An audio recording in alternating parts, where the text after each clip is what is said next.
Hey guys, so this is part 2 of VSC. In the last part, I had explained how you can install VSC and look out for any issues that you may face. So we'll talk about the issues that we might face in today's session. Last time we had installed some of the packages here. So let's try to connect VSC with Salesforce now. Okay, so there are some shortcuts, for example, Control-Shift-V, and you might see SFDX here because I've used them recently. And also before this, if you want to make sure that your CLI is installed, what you can do is just click here, go to terminal, and type in SFDX, enter. So if you just scroll up a little, you can see that the SFDX CLI is installed and the version is this, right? And if you would want to update your version, you can just go with SFDX update.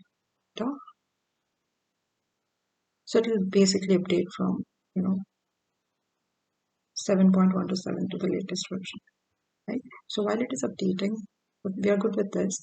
Let's try to authorize the org and connect it to my VSC. So Control-Shift-P. So I've already created a project with manifest. So you have to select this and not show you SFDX. Okay. So you might see here there are two options, create project and create project with manifest. Always go with this because we need to deploy and retrieve components from the package.xml, and that option only is available with the manifest. So I've done this step already. I just go here and you can see I have created the project here, and this is my manifest folder, and I have the XML file here. Okay. So I close this. Let's now try to authorize the org. Select it as default. Let's give today's date.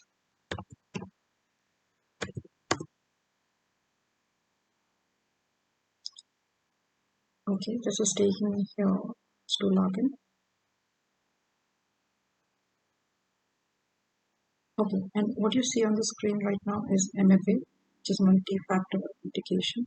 And I had created a video the same topic. You can go ahead and check out. For now, I'll just approve it from my phone. So once I approve it, it should let me in. And I think I'm in. Okay, it's loading. So let's go back to VSC now. Okay, so it is successfully authorized. So now let's try to retrieve source from org.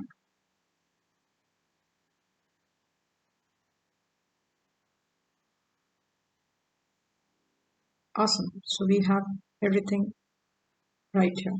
Okay. But many a times you might get a Java error at the same place that you see this pop-up at. For that, what you can do is you will also be prompted with the link. Right. So if you click on that link, it will basically take you here. This particular link. So all you have to do is follow the steps here, go to the settings and replace the value for the setting as this value for Windows. And why this value? If you're installing this, then this is the value that you'll be pasting. But if you're installing other version like Zulu or Java level, then accordingly you have to just come down, and depending on Mac and Windows, you can just come down and copy this value. Okay, so let me just quickly show you. So I have this one installed in my system. So what I'll do is I'll copy this value from Windows, go to my VSC, go to File, Preferences, Settings, copy this link and type in Apex here. So the moment you type Apex, you have many settings which pop up. So this is the one that we're looking for, Java Home. So all you have to do is paste it here and you are done. It will be auto saved. Make sure your autosave is also on. It makes life a little easier to the file and click on autosave. Okay, I think we are all set. Thank you.